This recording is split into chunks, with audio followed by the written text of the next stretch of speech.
बिस्मिल्लाहिर्रहमानिर्रहीम। अस्सलाम वालेकुम। ईरान और हिजबुल्लाह यमन और अमेरिका के तनाज़े में कूद पड़े हैं और ईरान ने बैलिस्टिक मिसाइल्स की एक बड़ी खेप रवाना कर दी। एक तरफ तो अमेरिका ने तस्लीम कर लिया कि यमन के खिलाफ की जाने वाली अमेरिकन कार्रवाई नाकाम हुई है, दूसरी तरफ उस नाकामी की वजूहात बड़ी दिलचस्प हैं, जिसके बाद अब अमेरिका और बरतानिया के बीच में इख्तलाफात शुरू हुए। तो यमन और अमेरिका में तसादुम के बाद अमेरिका ने अपने सबसे बड़े दुश्मन के साथ रब्ता किया, यानी अमेरिका को एहसास हो चुका है कि शायद उससे गलती होगी। उसने बराह रास्त ईरान के साथ खुफिया रब्ता किया और कुछ गुजारिशात भी की। इसराइल की गैस सप्लाई के बाद अब मुल्क की बड़ी ऑयल रिफाइनरी पे भी हमला हो गया, जिससे इसराइल में अब तेल का बहरान भी सर उठाने लगा। तो यमनी हौसी जो है, उनकी कार्रवाई ने इसराइल की एनर्जी की जरूरियात को बहुत हद तक मफलूज कर दिया।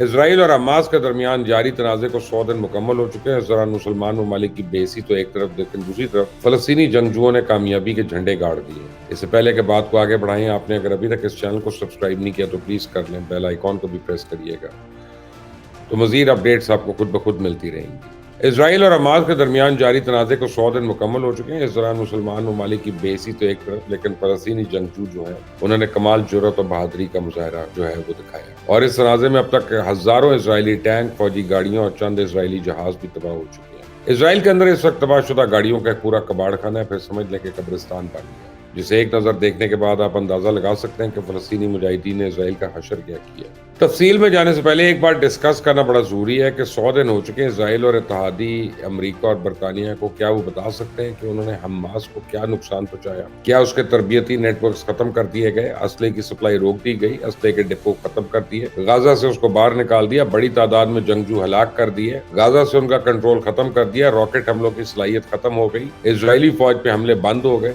तो इन सब बातों का जवाब है बिल्कुल नहीं। इसराइल और अमेरिका इस तनाज़े में किसी भी किस्म की कोई कामयाबी हासिल नहीं कर सके, लेकिन हाँ, एक काम में कामयाबी की है, वो झूठी रिपोर्ट जारी करना। क्योंकि इसराइली हुकूमत 100 दिनों में जो अपना मजबूरी नुकसान और हलाकतें बता रही है, उससे बहुत ज्यादा नुकसान एक हफ्ते में हमास उसको पहुंचा रहा है। जैसे कहते हैं ना कि झूठ के पाँव नहीं होते, कुछ ऐसा ही मामला उधर भी चल रहा है कि इसराइल एक तो ये तस्लीम कर रहा है कि इस तनाज़े में अब तक उसके हजारों गाड़ियों और टैंक तबाह हो गए, 30,000 से ऊपर फौजी जख्मी होकर जिंदगी भर के लिए अपाहज और माजूर हो गए। लेकिन हलाकतों की दफा इसराइल लातादाद सैकड़ों में ले जाता है, या कहते हैं ये तादाद सैकड़ों में है। कितने 100 फौजी मारे गए, जो बिल्कुल झूठ है।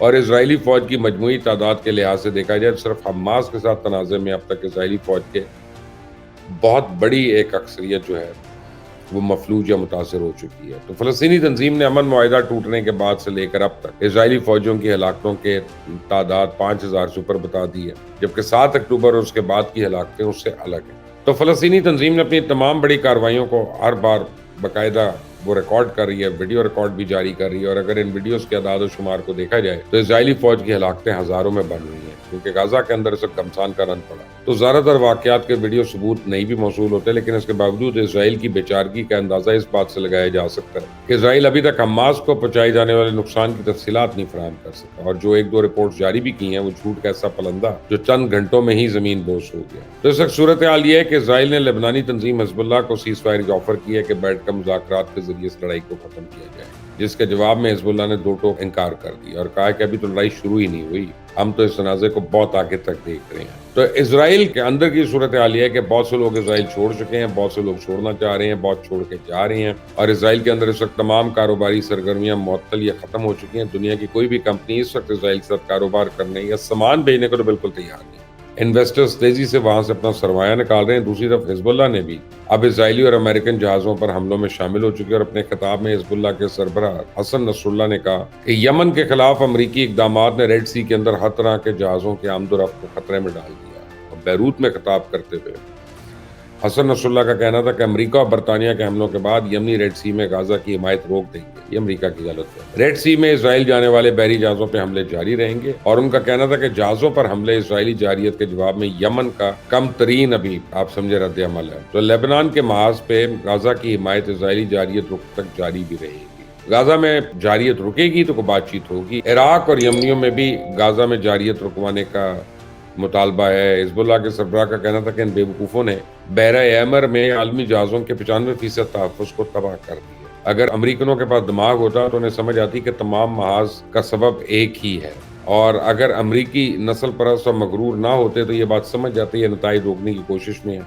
जाएं, जाकर वजह ठीक करें, गाजा में जारियत खत्म करें। यमन के खिलाफ कार्रवाई वाकई अमरीकी पॉलिसी की नाकामी का मुंह बोलता सबूत है। एक تو اس سے امریکہ کے خلاف عالمی رد عمل مزید شدید ہو گیا۔ دوسری طرف یہ کارروائی ایک تو پہلے سے ہی مشکوک تھی اور یمن پہ حملے والی اپنی پچھلی ویڈیو میں اس کے بارے میں پہلی بات کر چکا ہوں۔ یہ کیسے ہو سکتا ہے کہ امریکہ اور برطانیہ کی طرف سے 60 زیادہ حملے ہوں اور بندے صرف 5 مارے گئے ہوں، اور وہ بھی پتہ نہیں مارے گئے کہ نہیں۔ یہ امریکہ کے اپنے ذاتی اعداد و شمار ہیں۔ لیکن یمن کے خلاف اس کارروائی کے بعد امریکہ اور برطانیہ میں اختلافات ضرور شروع ہو گئے، یعنی اس کارروائی کا فائدہ ایران کو اور یمن کو ہی ہوا ہے کہ لے دے کے اس تنازع میں امریکہ کا ایک ہی بڑا اتحادی تھا، اس کے ساتھ بھی منہ ماری ہو گئی ہے۔ امریکہ کو اس تنازع میں پہلے دن سے ہی مشکلات کا سامنا ہوا کچھ یوں کہ یمن میں جن جگہوں پہ امریکہ نے حملے کیے ان میں بہت سے آرٹیفیشل اہداف تھے، یعنی کہ یمنی حوثیوں کی طرف سے جعلی چھاونیاں اور مراکز بنائے گئے تھے تاکہ دشمن کو چکما دیا جا سکے، اور ایسا ہوا۔ جبکہ دوسری طرف امریکہ الزام لگا رہا ہے کہ برطانیہ کی طرف سے یمنی حوثیوں کی پہلی وارننگ اور دھمکی دینا کہ ہم کارروائی کرنے والے ہیں ناکامی کا باعث بنا، کیونکہ اس دھمکی کے بعد یمنی حوثیوں نے اپنی تمام خفیہ تنظیمات دوسری جگہ منتقل کر دی۔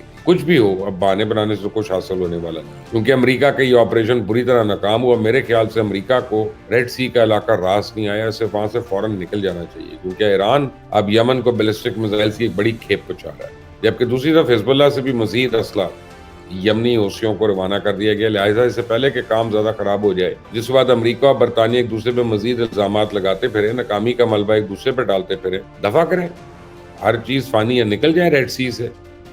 جہازوں کی حفاظت کی بات تو انہیں اللہ کے سپرد کر دینی چاہیے، کیونکہ 80 دنوں میں تو امریکہ نے کون سا ایک بھی جہاز بچا لیا۔ تو اب جہازوں کو اور فوجی اڈوں پہ نشانہ لگانے کے لیے عراقی اور حزب اللہ بھی میدان میں اتر چکے ہیں۔ تو امریکہ نے اس تنازع سے نکلنے کے لیے ایران کی منت سماجت شروع کر دی ہے۔ امریکن پریزیڈنٹ جو بائیڈن کا کہنا ہے کہ یمنی حوثیوں کے مستقبل سے متعلق اہم خفیہ پیغام ایران کو بھی پہنچا دیا گیا ہے۔ امریکن پریزیڈنٹ کا بیان اس وقت آیا جب حوثیوں نے اپنے ساتھیوں کے امریکی حملوں میں مارے جانے پہ سخت رد عمل کی دھمکی بھی دی۔ یہ معاملہ تب شروع ہوا جب بحر احمر میں تجارتی بحری جہازوں پر حملے کیے گئے تھے، جس کے جواب میں امریکہ نے یمن میں حوثی باغیوں کے ٹھکانوں پہ حملہ کیا تھا۔ حملے میں 5 حوثی شہید اور متعدد زخمی ہوئے تھے۔ تو ایران پہ حوثی باغیوں کی پشت پناہی اور اسلحے کی فراہمی کا الزام لگتا ہے۔ یہی وجہ ہے کہ صدر جو بائیڈن نے ریڈ سی میں تجارتی جہازوں پر حملے کا ذمہ دار حوثیوں کو ٹھہراتے ہوئے ایران کو بھی ایک پیغام بھیجا، پرائیویٹ پیغام۔ تو وائٹ ہاؤس کے ترجمان جان کربی نے کہا امریکہ کو یمن کے ساتھ جنگ میں کوئی دلچسپی نہیں، لیکن حوثیوں کو روکنا ہوگا۔ کسی بھی کارروائی سے پہلے فریقین سے بات چیت سمیت تمام ممکنہ راستے اپنائیں گے۔ میرے خیال میں اب 3 مہینوں کے اوپر کے عرصے میں اگر یمنی حوثی باز نہیں آئے تو امریکہ کو ہی باز آ جانا چاہیے، اور ایک ہی دفعہ ایران کا ترلا منتا کر رہا ہے کہ علاقے سے رخصت ہو جانا چاہیے۔ اس ویڈیو کو شیئر کریے گا ہر ایک کے ساتھ تاکہ لوگوں کو پتہ چلے کہ اب وہاں پہ ڈیولپمنٹس کیا ہیں۔ انٹل دی نیکسٹ ٹائم، اللہ حافظ۔